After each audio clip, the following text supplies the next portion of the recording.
Person Iqbal Mansuri के साथ सुभाष बैरागी, news 18 Rajasthan के लिए चित्तौड़गढ़ से। वहीं परिवहन मंत्री प्रताप सिंह खाचरियावास ने कोरोना के बढ़ते मामलों पर भी चिंता जाहिर करते हुए लोगों से सावधानी बरतने की अपील की और कहा कि कोरोना प्रोटोकॉल की पालना कड़ाई से नहीं बल्कि समझदारी से करनी होगी। दिल्ली में आ गए जिन्होंने वैक्सीन लगवाया उनको हो गया, इससे ज्यादा फालतू की बातें बीजेपी के नेता करते हैं। मुद्दे हैं नहीं, बातें हैं नहीं। कांग्रेस की गहलोत सरकार के खिलाफ कोई मुद्दा बना नहीं पा रहे क्योंकि मुद्दा है ही नहीं उनके पास, इसलिए लाश लेकर वहां बैठ गए। ये वही लोग हैं जिन्होंने जब आनंदपाल सिंह का एनकाउंटर हुआ तो एनकाउंटर होने के बाद एनकाउंटर कर दिया, उनके परिवार वालों ने कहा हमें शांति से कम इसका दाह संस्कार तो कर लेने दो, तो वो अपने घर पे बॉडी लेकर बैठे थे। डी फ्रीज लेकर घर पर पहुंचे तो डी फ्रीज नहीं ले जाने दिया। अरे भाई आपने एनकाउंटर कर दिया, मार दिया, उसके बाद क्या पूरे परिवार की जान लोगे? ये बीजेपी की सरकार थी, यही कटारिया जी गृह मंत्री थे, वसुंधरा जी मुख्यमंत्री थी, तो इन्होंने वहां पर डी फ्रीज नहीं ले जाने दिया। फिर वो डी फ्रीज के लिए वहां पर गोलियां चली। लोग उसको दाह संस्कार के बाद श्रद्धांजलि तो दे ही सकते हैं, मरने के बाद श्रद्धांजलि तो 3 लोगों को गोलियों से मार दिया बीजेपी की सरकार ने। यही गृह मंत्री थे, यही बीजेपी की सरकार थी। और वहां पे दाह संस्कार रात में पूरे गांव को बंधक बना लिया। वहां ब्राह्मण, बनिया, जाट, राजपूत, एसटी, एससी सब पूरे गांव को बंधक बना लिया सावराज में, और रातों रात जबरन फ्यूनरल करा दिया आनंदपाल सिंह का। और ये लाश लेकर बैठे पुजारी की, हम सम्मान करते हैं पुजारियों का। खबर चूरू से। चूरू के सुजानगढ़ विधानसभा क्षेत्र में 17 अप्रैल को उपचुनाव होना है। यहां करीब 3.25 लाख मतदाता अपने 3 साल के लिए होने वाले विधायक का चुनाव करेंगे। मतदान को लेकर यहां प्रशासनिक तैयारियां जोरों पर हैं। जिला निर्वाचन अधिकारी सावरमल वर्मा ने मंगलवार को सुजानगढ़ विधानसभा उपचुनाव को लेकर अधिकारियों की बैठक ली, जिसमें चुनावी तैयारियों की समीक्षा की और आवश्यक निर्देश दिए। बता दें कि 17 अप्रैल को सुजानगढ़ में 418 मतदान केंद्रों पर 2,75,545 मतदाता अपने मत का उपयोग करेंगे।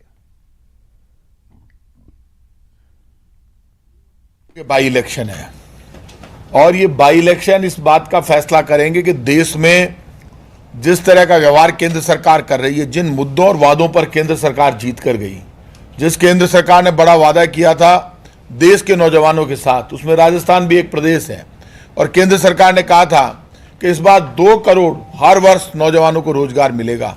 बड़े बड़े वादे, बड़े बड़े मुद्दे, घोषणा पत्र में जो वादे करते हैं, चाहे कांग्रेस करे चाहे बीजेपी करे, उन वादों को पूरा करने की मॉरल ड्यूटी कांग्रेस की भी है, बीजेपी की भी है। राजस्थान में लगभग 90% वादे हम पूरे कर चुके हैं।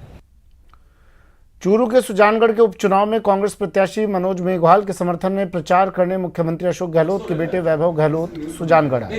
इस दौरान होलीधोरा में आयोजित चुनावी सभा में कांग्रेस की नुक्कड़ सभा को संबोधित करते हुए वैभव गहलोत ने कहा कि कांग्रेस पार्टी निश्चित रूप से चुनाव जीत रही है।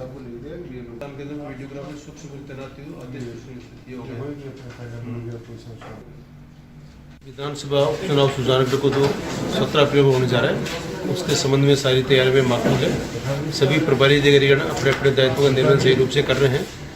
हम जो है इसमें 17 अप्रैल को विधानसभा उपचुनाव स्वतंत्र, शांतिपूर्वक, निष्पक्ष तरीके से संपन्न कर रहे हैं। मीटिंग हम प्रतिदिन कर रहे हैं, जो हमारी तैयारी है उसकी समीक्षा करते हैं। जो भी हमारे कमियां मिलती हैं उनको दुरुस्त करने के निर्देश तत्काल दिए जाते हैं। तथा कुछ भी नहीं है, सामान्य प्रक्रिया है। जो निर्वाचन आयोग और निर्वाचन विभाग से निर्देश प्राप्त होते रहते हैं, उनके बारे में चर्चा करके और की जाने वाले कार्रवाई में चर्चा करते। कांग्रेस का उत्सव आपने समर्थन। देश चपेट में आया, प्रदेश चपेट में आया इस महामारी के, मगर आप सबके सहयोग से, आप सबके आशीर्वाद से प्रदेश की सरकार ने सबसे बेहतर प्रबंधन किया कोरोना की इस महामारी में। आपको याद होगा पिछले साल भी अगर पूरे देश में मीडिया के अंदर, टेलीविजन के अंदर आपने देखा होगा विभिन्न टॉक शो हुए, अगर कोई मॉडल डिस्कस हुआ तो राजस्थान का भीलवाड़ा जिले का मॉडल डिस्कस हुआ। सबसे ज्यादा किस तरीके से सरकार ने जान माल की रक्षा करी,